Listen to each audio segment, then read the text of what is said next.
Hello everyone, and welcome to this Motor Trade Radio Supplier Special with your hosts Philip Nothard and Curtis Hutchinson.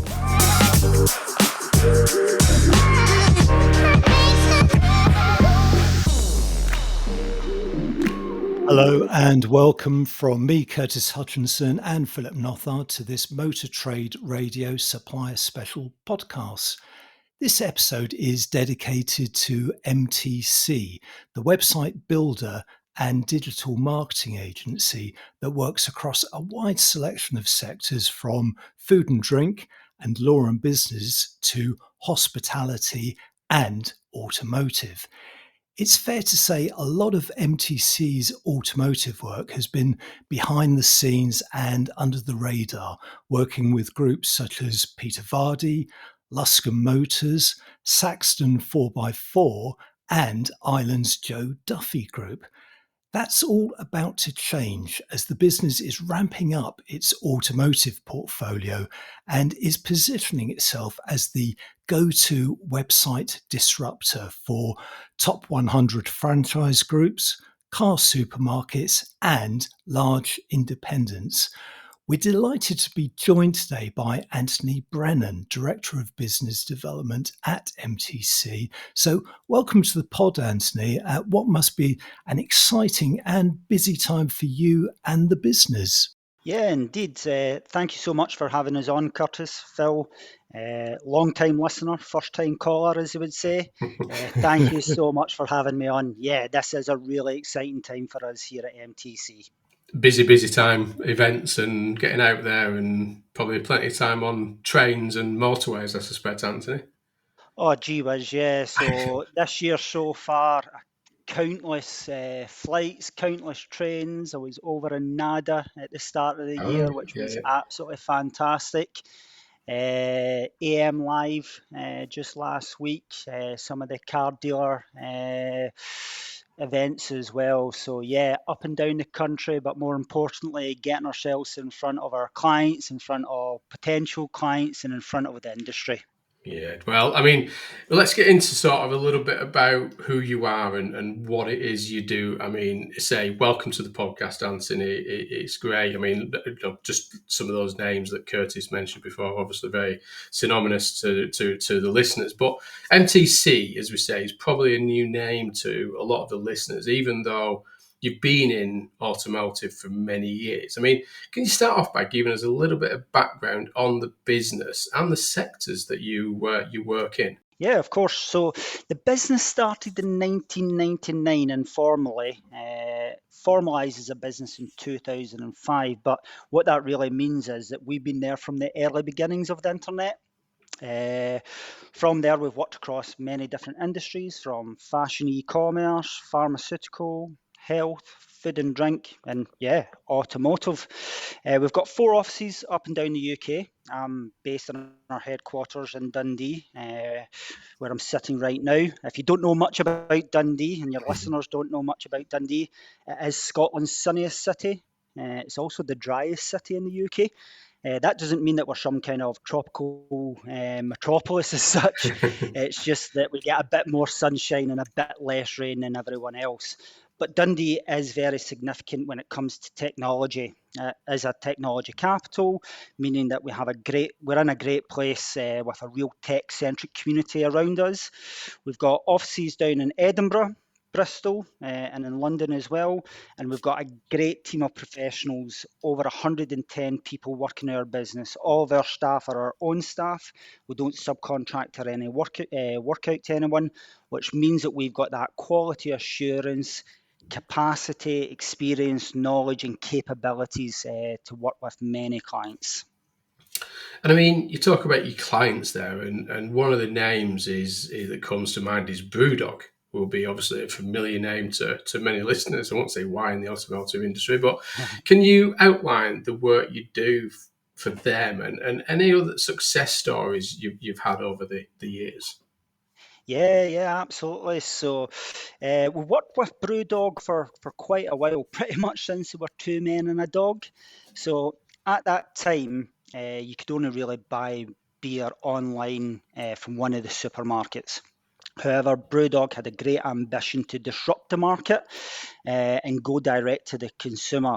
So we built their e-commerce platform that allows customers to come online, buy their beer, get subscriptions, and engage with Brewdog in a much deeper level, building that loyalty. So Brewdog talk about it in a way that they don't want customers, they want fans, which really resonates with us as well. So on top of the building of the e-commerce website, which had massive success, we continued that relationship with them. You go into one of their bars, restaurants, or hotels. It's our app that powers that in the background, so customers can buy their food and drinks sitting in their hotel room, or indeed, in the comfort of one of their bars. But one of the really exciting things that we brought to Brewdog as well was their shareholding platform that allowed the public to become, owners as such, or what was known as equity for punks. So that was a really big success for us. That generated over $200 million in terms of the equity for punk shares. So really exciting stuff there that we've done with them. Yeah, I wish I got on early on that one, but yeah. And I mean, the work that you do across sort of website development and the functionality work that you're doing in other sectors, and just you mentioned a few there in terms of that Brewdog and others. I mean, how are you finding it now in terms of transferable to the automotive sector? Is it to do with the fact that the automotive sector is now accelerating in their web presence, or has it always been the case? Yeah, so ultimately working across different sectors and with different consumers, you gain that more holistic viewpoint in terms of consumer behaviours. So we're able to transfer that and bring that and add value to the automotive industry and the clients that we work with. So things like good design, user experience, that applies to no matter what industry that you're working in. So when we entered the automotive industry, the bar was pretty low. Principles around transparency, trust, good e-commerce flow and buying experience, that applies. So when we bring our experience working with different sectors and ultimately online behaviours that continuously change to the automotive market, like we're able to add a lot more value because customers aren't buying cars every single day, but they're buying jeans, t-shirts, beer, other things online. So when a customer is buying a car, be that annually, bi-yearly, or every 3 years or so, their behaviours have changed over that time. So we bring that value in terms of that understanding of how are consumers engaging with the online world as such. But that's only part of it. What we really bring to them, to our customers, is a solid back end. So we develop that ease of use for the administrators, which is really, really important because while your consumers will be online viewing the cars as such, filtering through, finding that next perfect vehicle that we're trying to build that experience of excitement for them, in the background, marketing teams, web administrators at the dealerships need a platform that is very easy for them to use. So getting things like offers up quickly, getting new cars up and marketable very quickly, particularly at busy times of the year, new registration plate times, etc. We've developed a solid back end that is, allows our customers to, work with it very quickly. And Anthony, talking about e-commerce platforms in the automotive sector, some listeners will be aware of your work behind the scenes with the Peter Vardy Group, but may not actually know that it was MTC that developed the Silver Bullet e-commerce platform, which was pretty much the first of its kind back in 2018. How did that come about? So we worked in the automotive industry for a few years before working with Peter Vardy. And we started working with Peter Vardy in 2014. Initially, Peter wanted to break the mold of existing automotive websites from design, engagement with customers, and then leading on to that buying process. So while working with Peter Vardy, it was clear that they were an ambitious, forward-thinking business, and as such, the conversation around automotive e-commerce came around. This then led to the birth of Silver Bullet ultimately. which allowed us to build a platform. Initially, that was for Peter Vardy, but we've seen an opportunity to build a plug-in as such, an external system that anyone within the industry can access and ultimately sell cars, finance propositions fully online. So from there, that's allowed us to work on several other projects with Peter Vardy and other dealerships, such as the Goodbye Car platform for buying and customers selling their cars, and the finance house Car Money, including all the branding and design work around this. And we've delivered that for other clients as well. You mentioned Saxon 4x4, one of a great client that we work with. We've built their Forza Finance and their We Buy Prestige cars, and we've done that for many others as well. So the genesis of working with Peter Vardy and the Silver Bullet project has really allowed us to not just deliver automotive websites that customers see on a day-to-day basis, but that wider ecosystem of buying, selling, and financing cars. So that rounder 360 approach is part of what we deliver for our clients. And how has that relationship with Peter Vardy grown? Because the Silver Bullet platform has been sold to Keyloop, hasn't it? Yep. So we launched Silver Bullet in 2018, as you said. It had great success. At the time, the whole industry wasn't too keen on this happening.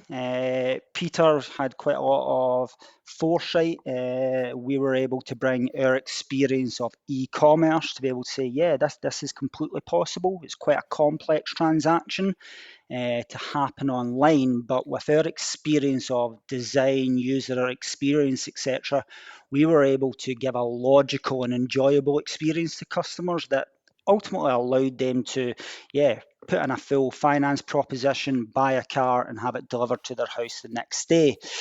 Times have changed with that. The reservation function in particular is very key. A lot of customers will reserve their car online and still want to go into dealerships.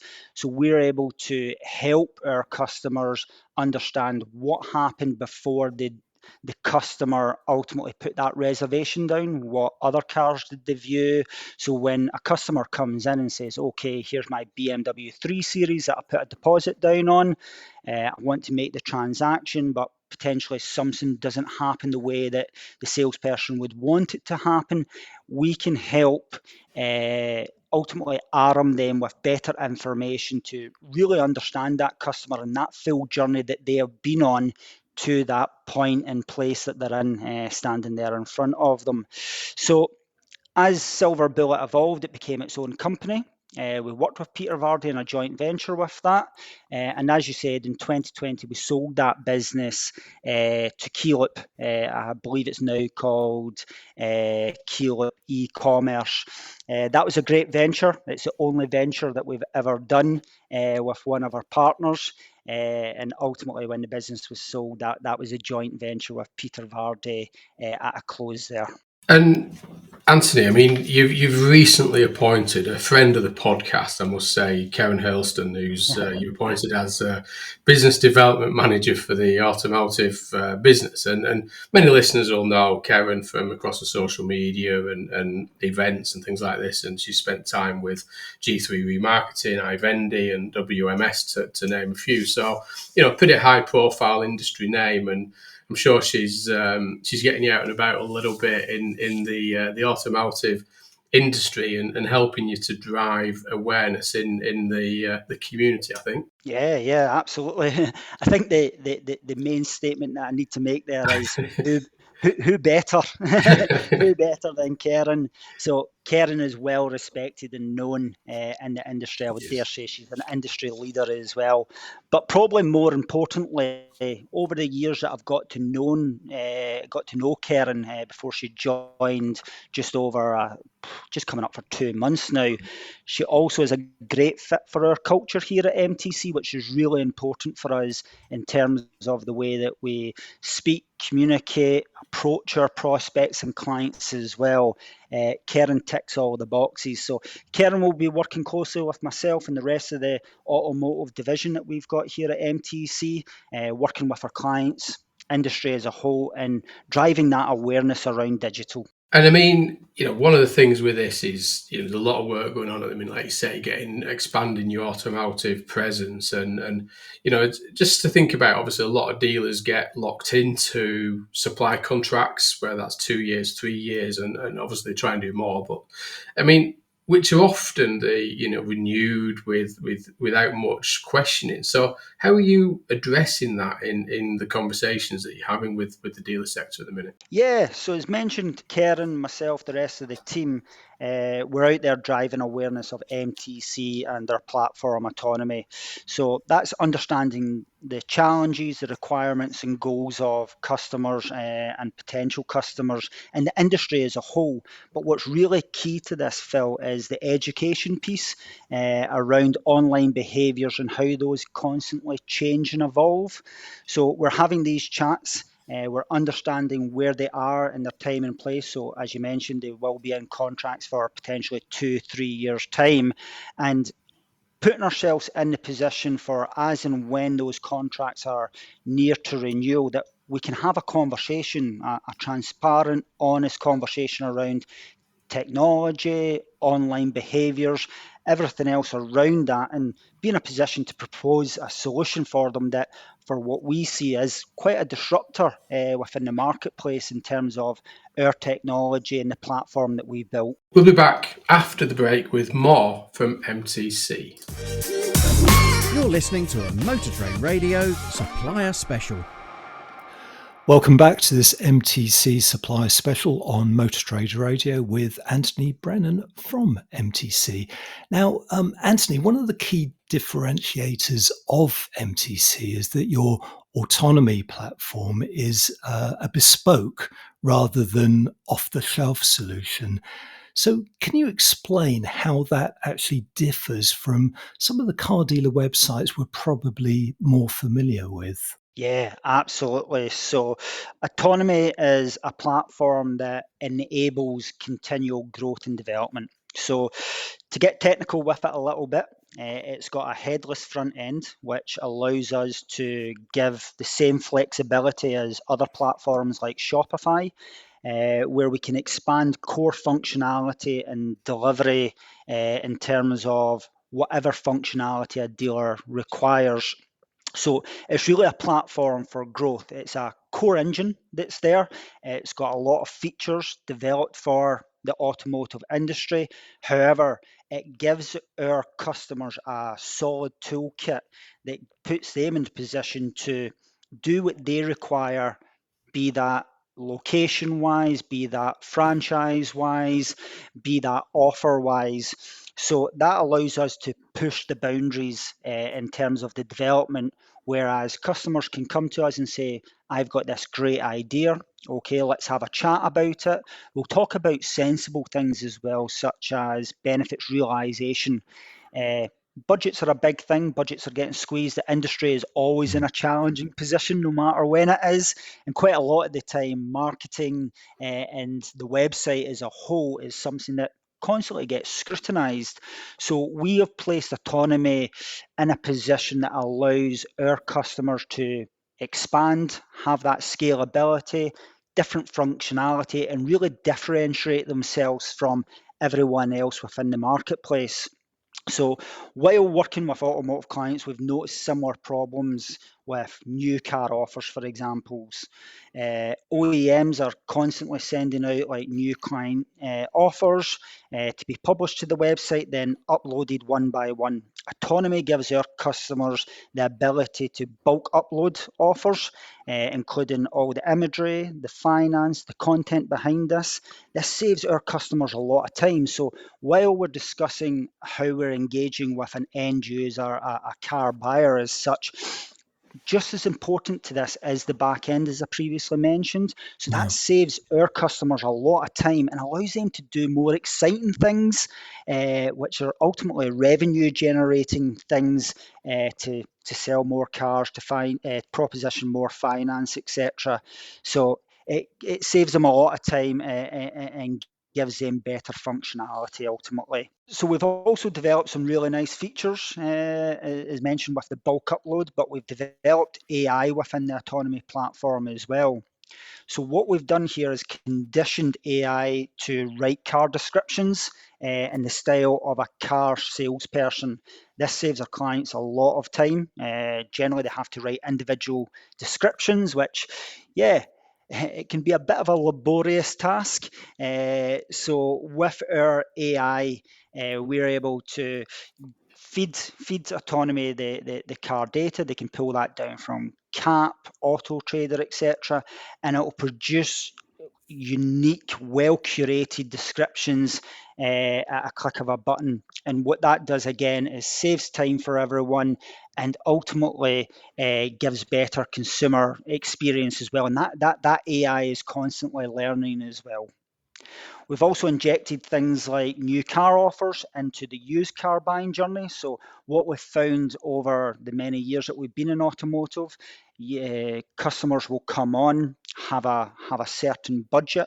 Most likely that would be a monthly budget. They would then look at used car stock, but not realizing that they can actually have the budget for a new car offer. So we're able to inject new car offers within the used car pages to proposition them potentially a new car as well. That helps our customers, the automotive customers, be able to move better offers and entice clients into potentially buying a new car. I mean, from your description there, Anthony, your use of AI sounds fascinating, and I can just imagine how that does reduce the workload at a sort of dealer level. And just a general question: do you feel dealers refresh their websites in terms of look, feel, and functionality as much as maybe they should? That's a really, really great question. We get asked that a lot from our automotive clients. So a bit before that is that the automotive industry right now has limited web suppliers as such, with a lot of websites looking the same, but they're different dealers. They have the same layouts, the same journeys for each dealership, and we're able to provide the ability to give unique journeys based on their data. So you could easily have two dealerships right across the road from one another, but with very similar websites.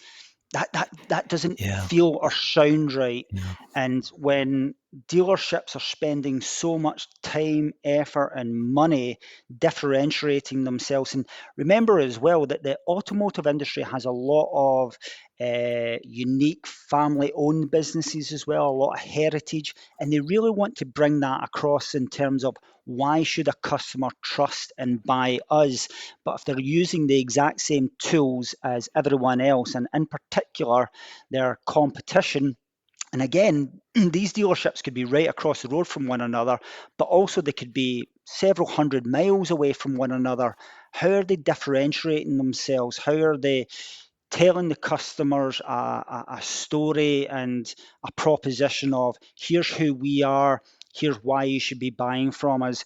It's quite limited right now. So with our experience and our toolkit within autonomy, we're able to give them a unique website that really reflects who that business is, but making sure that it's an enjoyable experience for the customers. And that's all powered behind the scenes by our autonomy platform, and continuously that has a whole host of system updates and improvements that our customers ultimately enjoy. So to answer your question, should automotive websites be refreshed more frequently? Websites should evolve continuously. Yeah. You're powered by so much data right at your fingertips. Dealerships should be acting on that. So the platform and the user experience should continuously evolve with that. And that's where we really add value for our customers, is enabling them to do that. And Anthony, thinking ahead a little bit, MTC's ambitions for 2025 and potentially the next 5 years, I mean, what sort of growth are you expecting to see across, let's say, the top 100 franchise large independent supermarkets? Yeah, so our growth trajectory currently is great. We're onboarding new dealerships all the time. We're launching fantastic new sites. Quite recently, we've got the likes of Sandown and AM100 recently launched. Again, over in Ireland, Europe, we do a lot of work. The likes of Noel Deasy. Some really fantastic things. We are wanting and we will accelerate this. But probably what's key is that we're not going to work with everyone, and we don't want to work with everyone. And what I mean by that is who we do work with, we want to have a robust and vested partnership with our customers. What I mean by that is in the sense of we really want to understand what are the drivers, challenges, and goals of our customers, and how can we work hand in glove with them to achieve that. Ultimately, our success is based on our client success. So as a whole, there's a lot of awards out there, industry awards. You won't see us most likely going for any of these awards. Where we want to be is putting our customers in the position to win these awards. And we've done that over the years. So things like best online experience, best use of EV online, best online website, etc. We want to be that reflection of our customer success. So over the next 5 years, it's going to be really exciting for us. We're going to continuously grow. We want to be in a position where everyone knows who MTC and what autonomy is as well. And when they're considering their next venture online, be that their automotive website or one of the products in that ecosystem, such as finance or car acquisition, that they should be speaking with us and having that conversation around things, and we can add value, educate them on what is a more holistic viewpoint in terms of consumer behaviors. And if that helps the industry, great. If we can work with them, even better. Fantastic. I mean, I like that the hidden hero behind it's your customers that are up for the awards through the work and the support that you've done with them. It's I couldn't agree with that anymore. But I mean, you talked a lot, obviously, about the things that you do with the dealers and particularly in the automotive sector that need to happen, and you're very much bespoke working with your customers. I mean, do you have any sort of product plans for sort of 2025 that you can talk about? Do you have any particular products that you've got planned to roll out at any point? Yep. So all of our products will always be placed within autonomy. So our clients will always have access to the updates and new features that come along with being on the autonomy platform. Some of the things that are in our future for 2025 are things like EV calculators and comparisons. So we've already done a lot of great work with Sam Luscombe of Luscombe Motors, and we're going to take that to the next level with things like EV calculators. So allowing customers to understand more about the EV that they're looking at, also how that compares to ICE vehicles, how that compares to other EVs that they're potentially looking at as well. Even cool things like, let's put in my postcode, let's put in the postcode of the school or nursery that I drop off the kids, the postcode of my office, and giving you a calculation of how much is my daily journey ultimately going to cost in electricity compared to petrol or diesel. So empowering customers with better information and knowledge, which ultimately will convert for our automotive clients. And we're in a position now with EV as well that the used car market has a lot of EVs. And one thing that hasn't fully got to grips with things yet is things like battery depreciation. So helping our customers educate their customers on what battery depreciation means, and if they're buying their next used vehicle, how is that affecting their purchasing decisions as well? I mentioned earlier in terms of things like customer tracking, so helping dealerships and their salespeople to better understand the journey that a customer has taken to engage with them in person. So if that be a reservation or a a test drive, for example, the car dealers can understand, okay, where is this journey came from? Where did it originate from? Right, we understand that. How else can I help this customer if they have looked at X, Y, and Z previous to actually getting in touch? So there's a lot there. We also do a lot around our marketing as well, so that's really driving down the cost of acquisition. So as I mentioned, automotive industry is always under some kind of challenge.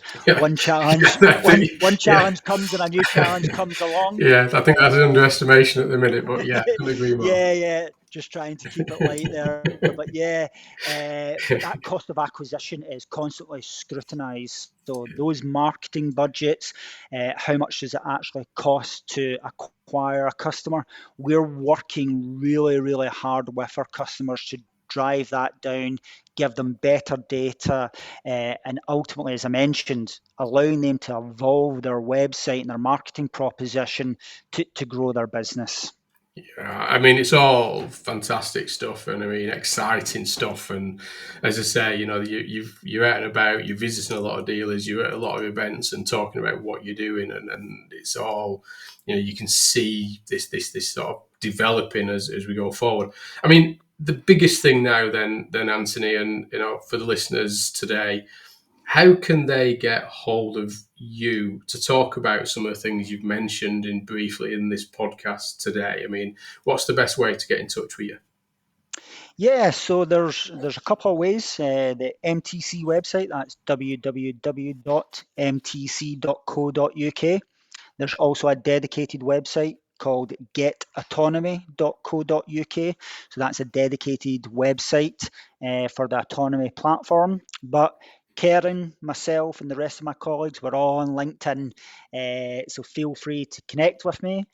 Feel free to email me as well, anthony.brennan@mtc.co.uk, even if it's for a chat. Even if it's just a bit of advice, more than happy to have those conversations. Well, many thanks for joining us, Anthony. It's been a fascinating conversation. And from Philip and myself, we wish you good luck to yourself, Karen, and the team on the expansion of MTC's services over the coming months and years. Thank you. Thank you very much for having me on, Phil, Curtis. It's been a pleasure. You're more than welcome. That is all for now. This has been a Motor Trade Radio Supplier Special with MTC. Many thanks for listening. We'll see you next time.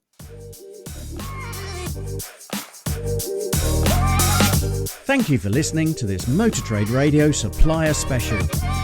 Presented by Philip Nothard and Curtis Hutchinson.